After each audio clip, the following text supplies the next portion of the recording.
So I'm going to begin like I always did in the past when I did these preview nights, and say that I sympathize with all of you. I know what this program looks like to you, like a jungle of unfamiliar titles that you don't quite know how to navigate through and how to select from.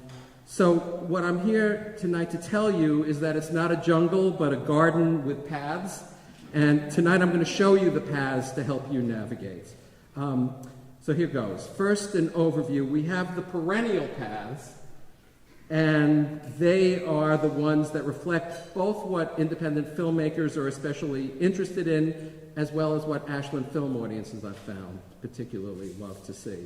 The perennial paths are the environment, activism, and the arts. And then there are the themes that are particular to this year. And those are Oregon animation, gay pride, and black feminist film. So now I'm going to take you down all these paths. First is the environmental path, a path that's sponsored by the local Earth and Humanity Foundation.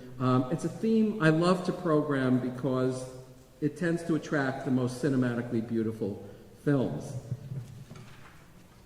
Songs of Earth is a film that when I saw it last year at the Doc NYC Film Festival, my first thought was, I wish I could show this in Ashland. It was the official Norwegian entry to the Academy Awards. It was produced by Liv Ullmann and Wim Wenders. It was directed by Margaret Olin, and it's about her aging father as he treks through Norway's magnificent landscapes. So let's take a look at it.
It would be a crime not to see this film on the big screen. I love that quote, and I think it applies to nearly all the films that are in our festival.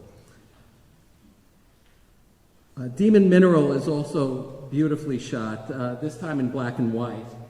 The filmmakers call this an anti-Western. It's about the radiation of Navajo lands by uranium mining and how Navajo scientists and activists have fought back for their survival.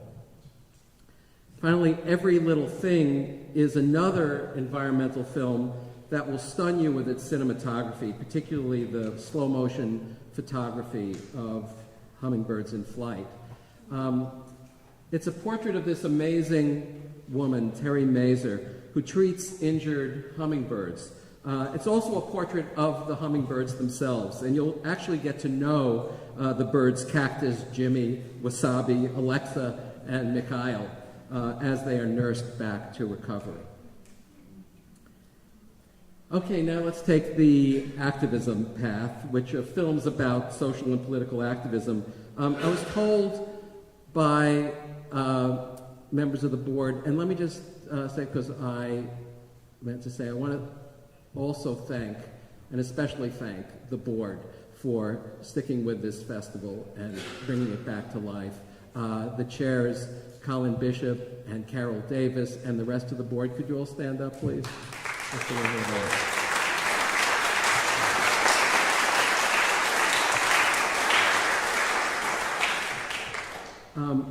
I was told by Colin that this year the idea was to embrace the theme of hope. And for me, films about activists are what give me hope. Rather than seek out films that simply expose social problems and injustices, Ora and I have looked for films that show people fighting to right those wrongs. So, the first, We Are Guardians, is a film that blew both Ora and me away. We were surprised to learn that two of its filmmakers, Chelsea Green and Rob Grodman, are based here in Ashland. The third director, Edivan Guajajara, an indigenous Brazilian, made together with Chelsea and Rob this film about the indigenous forest guardians in the Amazon rainforest and how they've been fighting for us all against politicians like Bolsonaro and the corporations that have been destroying the forest and suffocating Earth's lungs. Let's look at the trailer.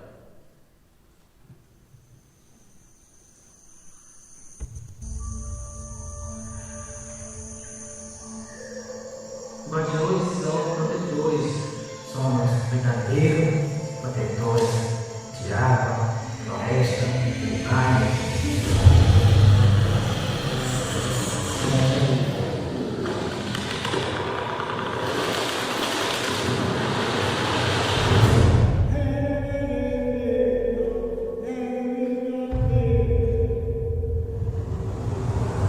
Isso nos transforma numa maior comunidade. E esse é o ponto dessas músicas novas, é o matamento. A floresta está mais morrendo do que crescendo. Tem os exportadores que exportam a madeira do mar.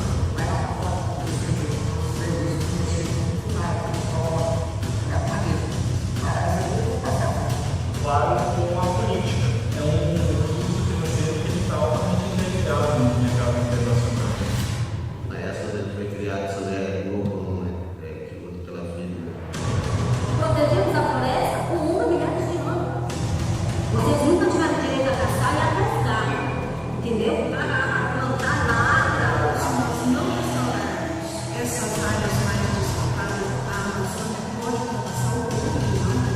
Isso é um desastre do clima global e para todo o mundo. As vozes dos povos indígenas precisam ser ouvidas. Thousands of indigenous people are rallying in the capital of Brasilia as they're protesting an attack on their rights.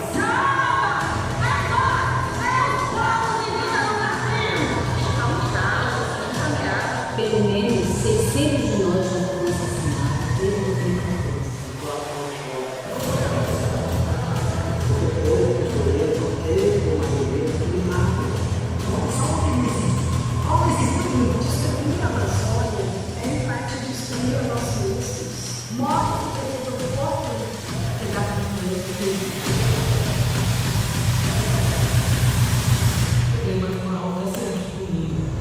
Somos evangelistas.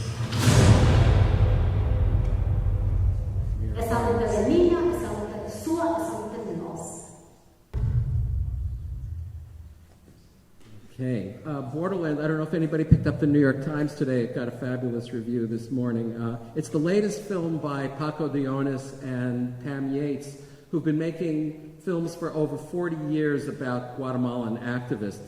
And this film follows one of those activists who was featured in earlier films by them, one whose life is in danger in Guatemala and is forced to flee. He tries to make it to the U.S.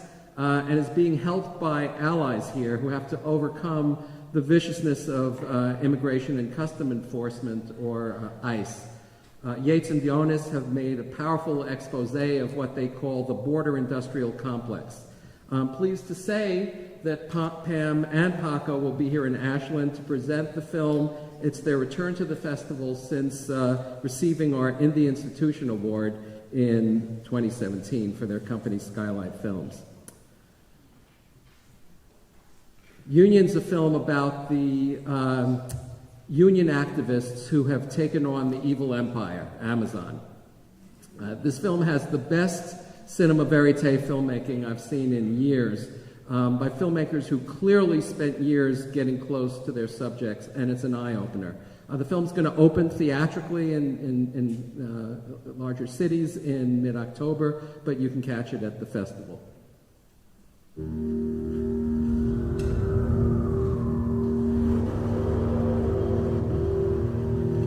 I happen to be a current Amazon worker at AIFF. The pay and the work conditions are totally inactive. They expect you to do 2 hard days, then after that they want you to do another 3, and then they want you to do another 4, and they think that we're fucking robots.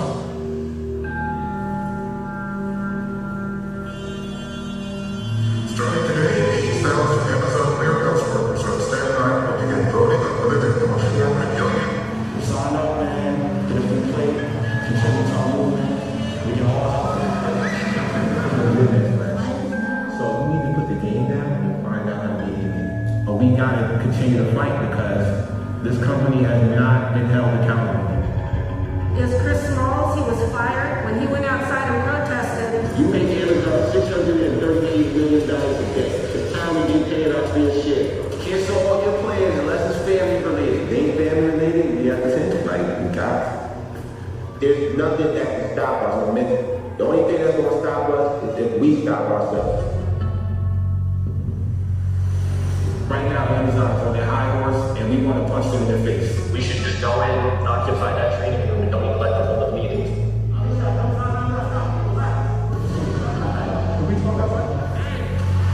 Hey, you know that's illegal, right? You're not supposed to be doing that. This is the long haul, right? This is the marathon. This is our shot to make things better.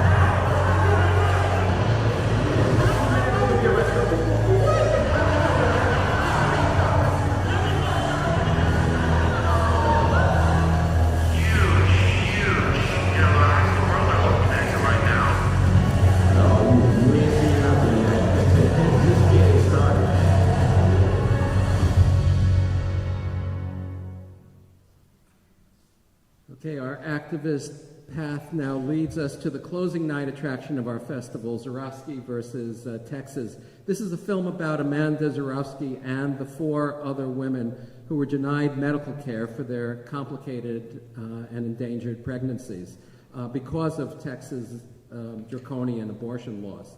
It's also about the lawyer who has been championing their case. This film was a hit at Telluride a few weeks ago, and it will leave you both enraged and, I expect, inspired to vote and fight. Finally, in the activist path, we are honoring John Bettner, who is we're giving him our first Citizen Activist Award. John Bettner is someone who's been very important to AIFF and to me personally. Here you see John in front of a class of students who were part of the Teen Press program that John launched in Santa Barbara.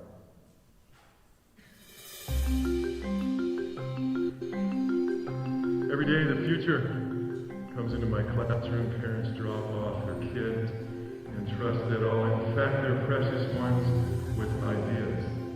Welcome to my neighborhood. I'm a teacher. What is Teen Press? Teen Press is a complete accident. I saw that there were stories coming to our town in Santa Barbara that were film stories at the film festival. So let's go see if we can go cover it as journalists. Okay, we're live at the film festival. Another red carpet, we can't wait. Yeah, I like that time. Thank you very much. Did you try that yourself? Alright, so we're with the Santa Barbara Middle School Teen Press. Nice to meet you. Nice to meet you, I'm Herskowitz. My charge to the kids is how are you going to make them children of man?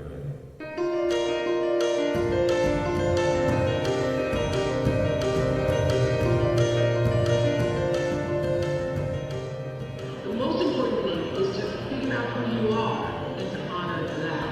Because that's the only thing you have power over. Teen Press kids will be up at 2 o'clock in the morning and up the next morning at 6.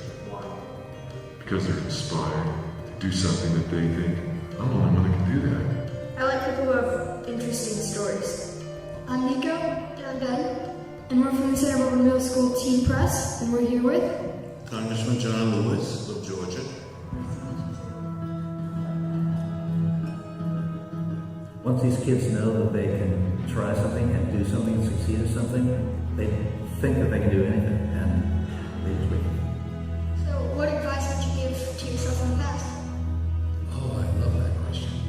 Now I know how to really stay engaged and listen, so I want to know what to say next.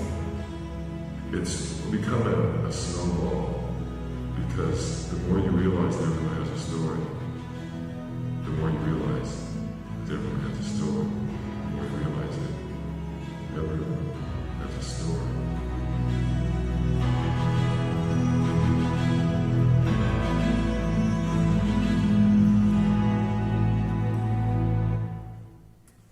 Okay, so here you see John with middle school students in Ashland. This was when Janet Carroll, our education coordinator, and I invited him to launch a Teen Press chapter here. John inspired so many teachers and students in Ashland and Medford, and many of them will be coming to the screening to testify to his impact. We're going to show one of the best videos made by Ashland Middle School students in this program, along with the Teen Press film. We're going to end the program with a short film about John's latest venture in Santa Barbara, which he launched after retiring from teaching. Instead of kids, he's now serving seniors, liberating them from their retirement centers to go on glorious bike rides. Okay, now let's follow the arts path through the festival. Paint Me a Road Out of Here is about the great African-American artist Faith Ringgold. This is also an activist film because it's about a painting she created for the women incarcerated in the notorious Rikers Island prison in New York. It's also about another young artist, Mary Baxter, who became an artist after serving time at Rikers, who joins with Ringgold to both free the painting and the women of Rikers. Porcelain War follows two artists, a Ukrainian couple who create together beautiful porcelain figurines inspired by nature, and a third artist friend. All of them are drawn into the Ukrainian war as fighters, and the film moves between their battles and their determined efforts to continue making art. This film has been stunning people since it premiered at Sundance, where it won the Grand Jury Prize. Let's look at it. Надавала, власне кажучи, питання часу. Ще не стало важливо зрозуміло, чим саме кожен з нас може займатися в мистецтві. Стало зрозуміло, як це може сполучатися між собою.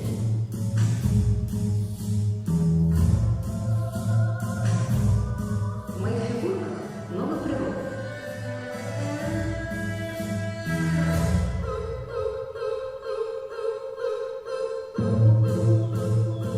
Меня всегда интересовала смена времен года, выраженная в цветах листьев.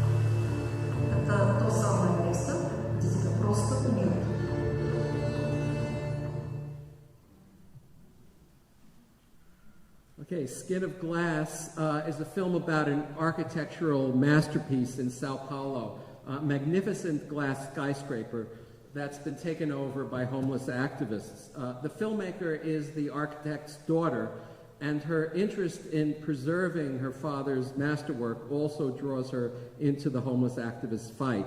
And so yes, each of the three films I've mentioned so far are about both art and activism. Jean Cocteau, which just premiered at the Telluride Film Festival, is by Lisa Imordino Vreeland, who came to AIFF a few years ago with her film portrait of Cecil Beaton called Love, Cecil. I'm a huge admirer of Vreeland's portraits of artists, and I think this is her best film yet. Cocteau was such a brilliant all-around artist, a poet, playwright, visual artist, and filmmaker. And the film's rich archival footage proves that Cocteau's own life, glorious life, was his greatest work of art. Since we're talking about the arts track, I want to point out that part of our mission as an independent film festival is to promote films that expand the art of cinema. And that's why I'm proud that we landed what I think is one of the most innovative and stylistically adventurous films of the year, a film that's been blowing away critics since Time Magazine's critic called it the best film at Cannes this year. It's called Universal Language, and it's an impossible to describe combination of Iranian and Canadian culture. جا یکی از اولین سازه‌های مسکونی در بخش تاریخی برج وینیپگ. آدمای معروفی اینجا زندگی می‌کردن؟ نه.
So the film was directed by Matthew Rankin, and we showed Matthew Rankin's first feature, I don't know if any of you saw it, The 20th Century, a few years ago in our virtual festival. So I'm proud of the fact that we had our eye on this rising director early. Now I want to move on to the first special path that we've created for this year's festival, which is Oregon Animation. What I learned during my time living in Oregon is that this state's greatest contribution to the art of cinema is in the area of animation. I was amazed to discover that many of the greatest commercial and independent animators, from Will Vinton to Rose Bond, Bill Plimpton, Brad Bird, Matt Groening, and even Mel Blanc, the voice of Bugs Bunny, are all Oregonians. So finally a film has been made that focuses on 6 of Oregon's greatest living animators, all based in Portland, and it's our opening night film. Hello. I'm here because I want to tell you something. Something really important to me. I'm an animator.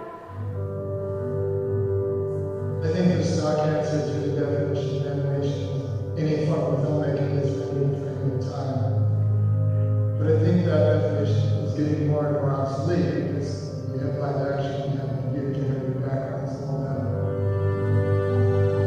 I always had quite a broad interest in messing around with images. I used to love manipulating control, live action film, being controlled, frame by frame.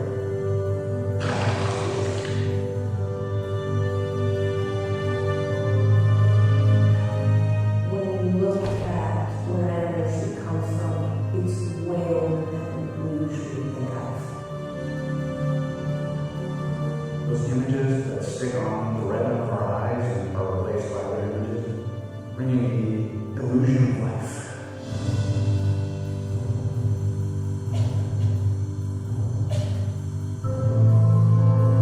The exciting thing about animation is it can morph and change, and it can go anywhere, any environment, create anything. The whole idea of bringing things to life is thrilling.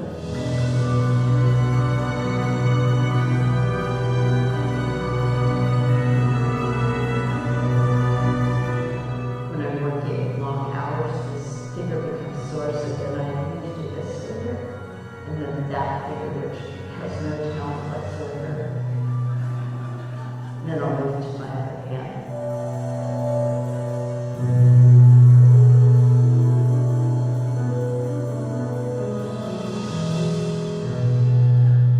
Any film that's a good film has animation. Let's just say that.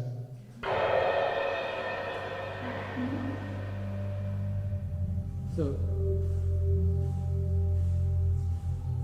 two of the animators featured in this film, Joanna Priestley and Joan Gratz, will be here to present the film. And Joanna Priestley herself is one of our featured artists this year. You're all welcome to come by the AIFF Film Center at 389 East Main Street and see the exhibition of her animations as well as her drawings and sculptures that fed those animations.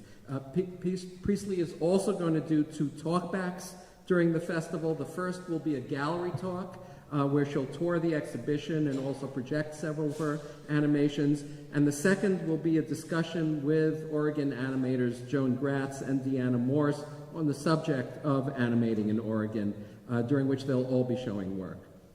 Finally, Priestley will be screening her magnum opus, an abstract animated feature called North of Blue, which she's going to accompany with a slideshow that documents the film's inspiration. Our next special theme this year is LGBTQ pride. We chose to pursue this theme because this year's festival coincides with Ashland's annual Pride Parade, so why not? The first film we'll be showing on this path is Lavender Men, based on the play of the same name by Roger Q. Mason. It's about a stage manager who dreams of a play that dramatizes the forbidden queer love story of Abraham Lincoln and his legal clerk. Then we have this new Canadian feature about a Pakistani-Canadian woman who has become alienated from her parents since coming out as a lesbian. After her father dies, she goes back to Pakistan and is imaginatively transported back to the 60s and her parents' early romance.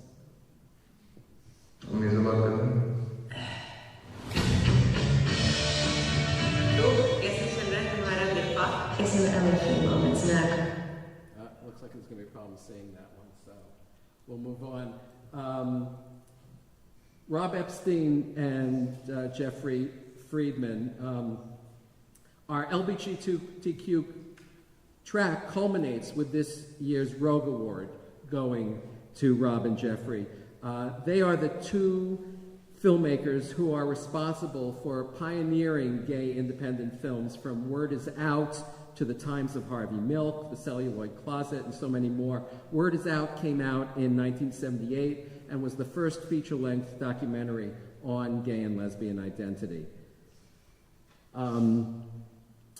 Rob and Jeffrey will be here on the night of the Pride Parade, Saturday night, to present their joyous musical rendering of the drag performer Taylor Mack's 24-hour live performance, Taylor Mack's 24-decade history of popular music.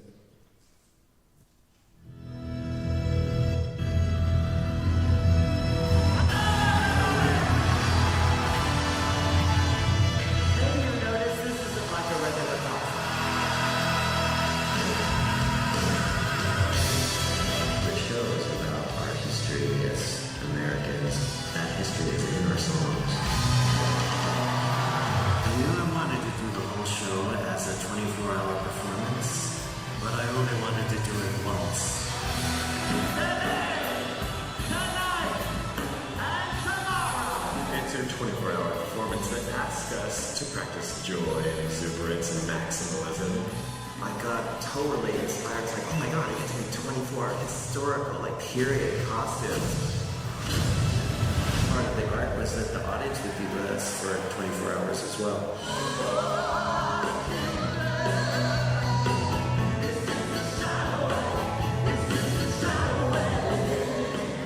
Taylor's created something that is a radical format.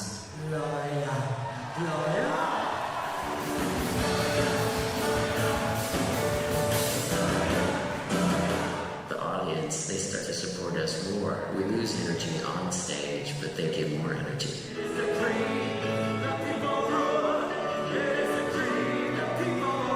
I'm interested in what happens when the audience has to make a commitment to something.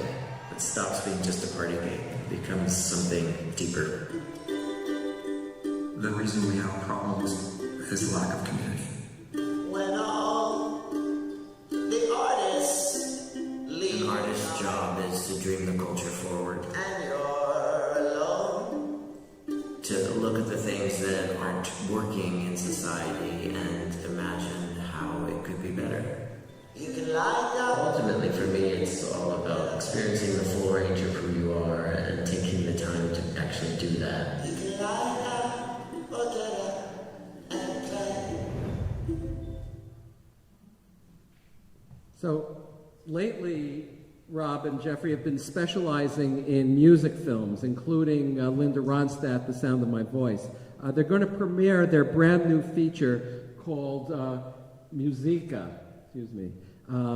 It's a portrait of a group of enormously talented music students from Cuba who travel to New Orleans for a mind-expanding encounter with the Preservation Hall Jazz Band and other jazz musicians. The final path, unique to this year, explores the important but neglected work of black women directors who produce challenging representations of black female sexuality and body image. The programmer of this section of the festival is our guest curator, Maya S. Cade. Maya is the founder of a rich resource on the internet called the Black Film Archive, a trove of information about the history of black cinema. The first film that Maya will introduce is A Different Image by Alile Sharon Larkin. The film, which challenges gender and beauty norms, was made in 1982 and was way ahead of its time. The second film Maya will present is a film that was restored and re-released this past year to great acclaim, and Maya Cade herself was deeply involved with the film's rediscovery and restoration. It tells the story of a black actress who fights the exploitation of her body on screen. It's called Naked Acts. Maya Cade, while she's here, is also going to conduct a talkback in the AIFF Film Center, where all our talkbacks are taking place. She's going to give a 15-minute talk on the history of the representation of black women's bodies and sexuality on screen, and that's going to be followed by a conversation with an Ashland-based actress to be announced about issues of black female sexual representation. Okay, now to introduce you to the shorts selection, please welcome my co-programmer, Ora Johnson.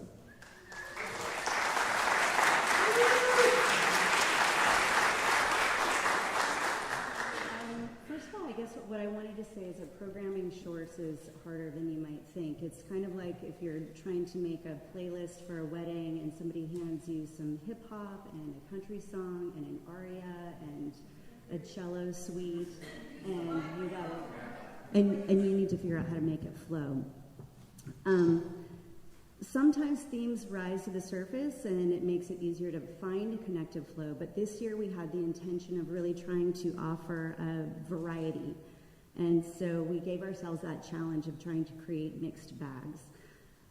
This year we have 2 narrative shorts programs and 2 documentary shorts programs, and they'll be showing at the Film Center on Main Street each night of the festival.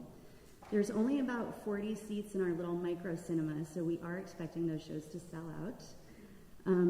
Our senior programmer, John Stettleman, watched over 100 short films to put together this year's collection of narrative shorts. And if you know John, you know that he's incredibly thoughtful, and I gave him the challenge of creating a variety. and he did a great job. So in Short Stories 1, we have a tale of a supernatural event, a rabbit that makes friends with a Roomba, a coming-of-age story set in Mexico, a surprise musical, and more. And so first we're going to take a sneak peek look at Tennis Oranges, which is a stop-motion love story of sorts.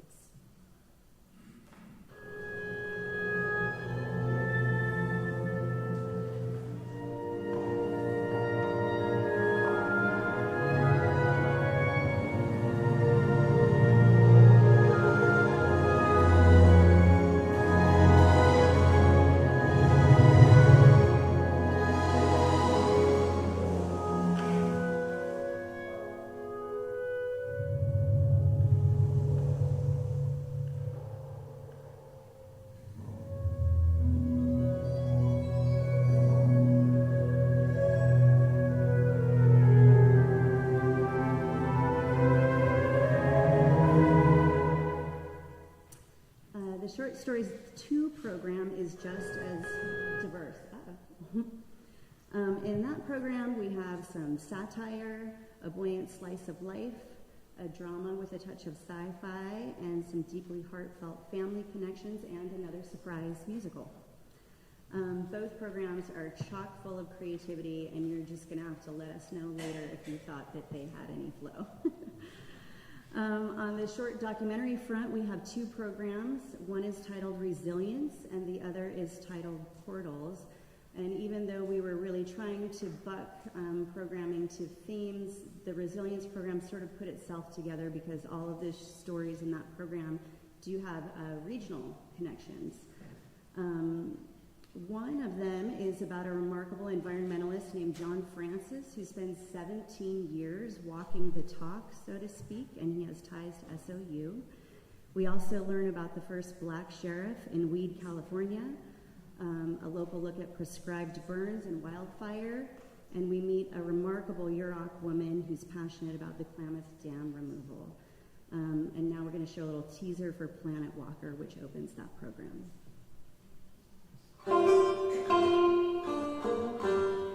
Whenever I see somebody who might be interesting, I walk up to him and say, "You look interesting to me. What's your story?" I saw John walking along. I could tell by his gait that he had been walking a long distance. As he's walking toward me, I see him take out this little pad and tear off the sheet of paper. It says, John gave up the use of motorized vehicles not long after an oil spill in San Francisco Bay in 1972. Since 1973, he has maintained a vow of silence. We all kind of wonder, why would you not want to talk when you can?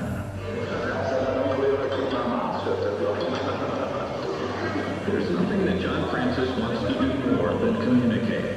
But the truth is easier to find, he says, when there are fewer voices shouting for attention. You know, he had a purpose in protest to both stop riding vehicles and to stop arguing with people. He wanted to listen.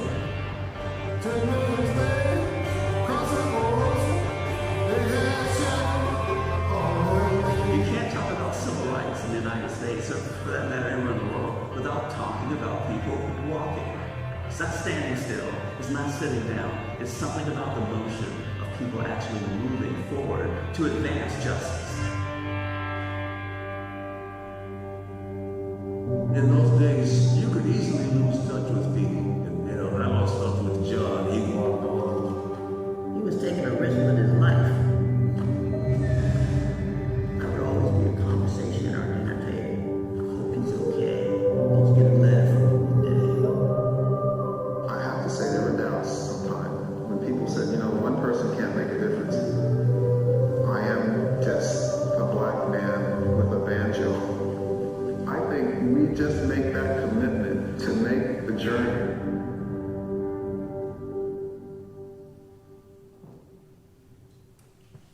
In our second grouping of short docs, we call that one Portals, and it's truly a mixed bag. In that one, we have a story of the last human weather observers, people who do this as their job before automation and modern machines take over. We have the story of youth activists fighting taxation without representation, a portrait doc about theater becoming a gateway to self-acceptance, a slice of life about young women skateboarders in Spain, the tale of occupied Okinawa and the gift of new windows, and more. So truly a mixed bag. Beyond that, we have 3 more shorts programs that are designed for family audiences, and they'll be playing inside Science Works. Science Works has been a longtime partner of our festival, and I'm hoping that many of you attended the outdoor screenings we had last fall, and we're hoping to do more of that going forward. During the festival, we're going to be using the Science Works Auditorium to present family programs on Friday, Saturday, and Sunday at 10 a.m. and at 1 p.m. The first of the 3 programs is the return of Kid Flicks. It's a compilation of the best short films from the New York International Children Film Festival. Little Kid Flicks is their compilation of films for kids and grown-ups that are 5 and older. And within that program, we have films that are made in the Czech Republic, Lithuania, the UK, Germany, and France. And then we also have Big Kid Flicks. And Big Kid Flicks is for kids that are 8 and up. We used to program kids' films out of our own submission pool, but we finally realized that the New York International Children Film Festival does it better. And we've seen that our audiences and kids really enjoy it, so we're sticking with them. And our last family program is the return of CineSpace, which is the annual compilation of films organized by NASA and the Houston Cinema Arts Society. CineSpace invites filmmakers to remix footage from the NASA archive and incorporate those images in their short works. And those can be narrative, documentary, or experimental. Richard actually co-founded the CineSpace program when he was the director at the Houston Cinema Arts Festival, and he brought it to Ashland and showed it here every year when he was the director. And with that, I'm going to turn it back to Richard. Thank you.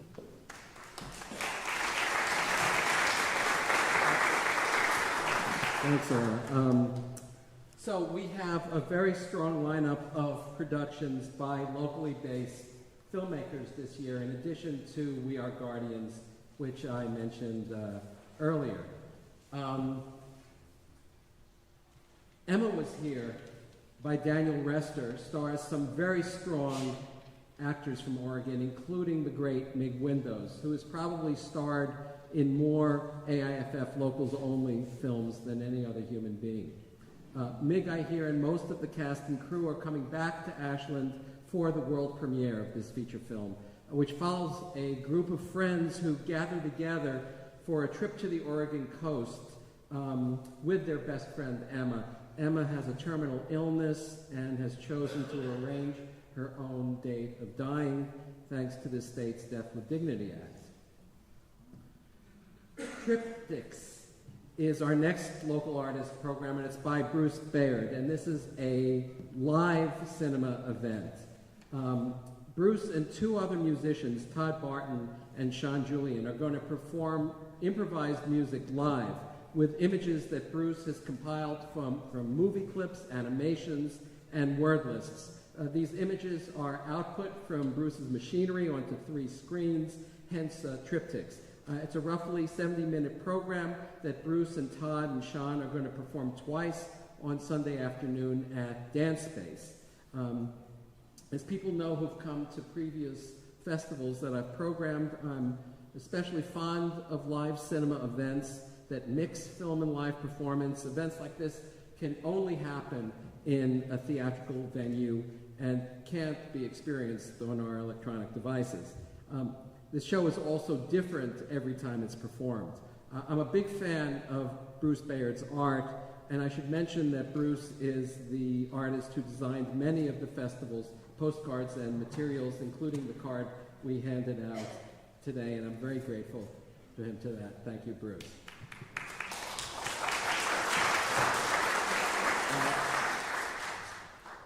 Including Us is our special centerpiece event, and it's the only one we're presenting here at the SOU Music Hall, and it's on Saturday night.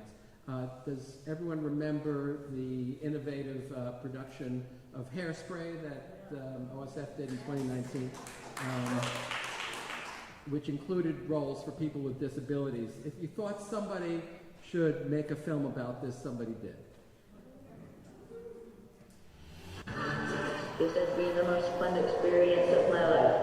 I will never forget it. When I brought the idea to Bill's team at the festival, I only ever got support. It gave me kind of like a new thing to be proud of, like I'm proud of the work that I can do on stage. I think this is going to be more inclusive than I thought it was. What a gift. What a gift to our audiences. This is like a dream. I've come true.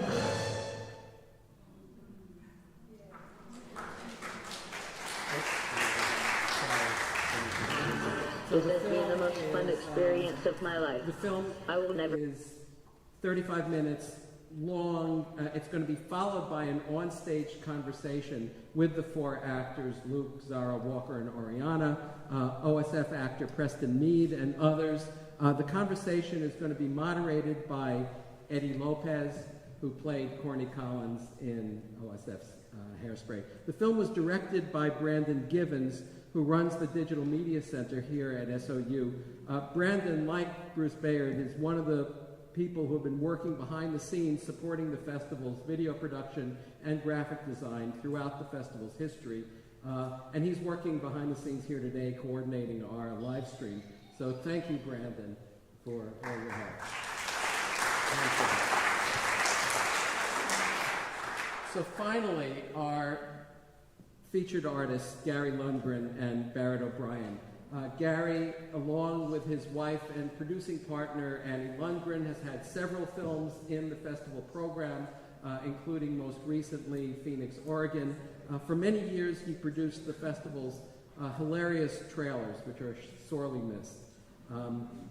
The first of Gary's films we're going to show co-stars his longtime friend, OSF actor Barrett O'Brien, as well as Danielle Kelly, Danforth Cummins, and other familiar actors. Above the Trees is a crime drama that Gary wrote with parts for many of his actor friends who were out of work during the COVID period. Our one screening of the film is going to launch the film's big West Coast tour before it becomes available to streaming, so it's your last chance to see it here on the big screen. The second film we're showing is actually an episodic web series that was written and directed and stars Barrett O'Brien.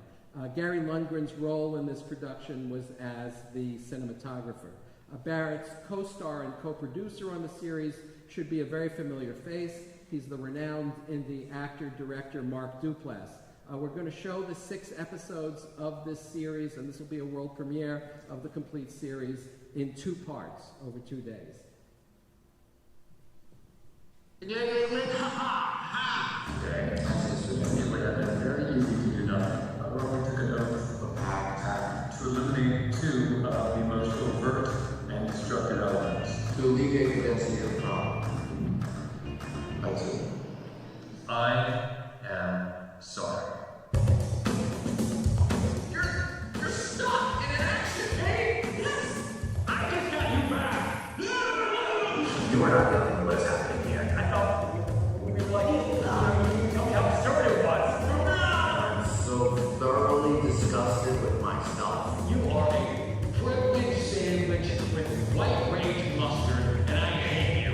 Maybe you could just be the slightest bit thankful. I'm gonna need more. I'm gonna need a lot more. You can't die. You have a organ. That is the saddest thing ever said in the history of all things ever said. All I can say is, what we're doing in here is not illegal. I don't like your face. A face? It's only when your face is narrow and untrustworthy.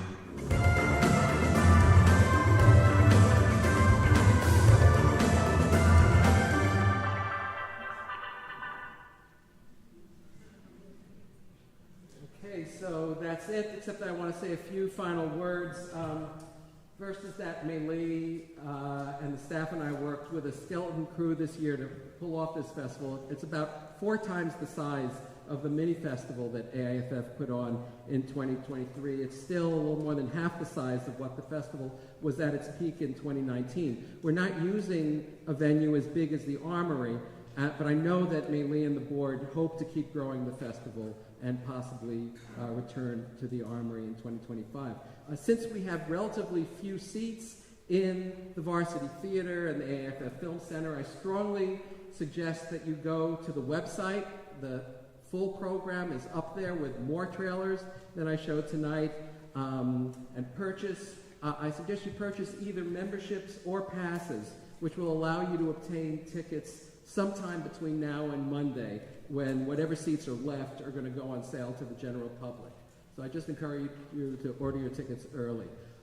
Also this year we have a brand new app that will store all the tickets you purchase online. Go to the App Store for Android or Apple and search Ashland Independent Film Festival.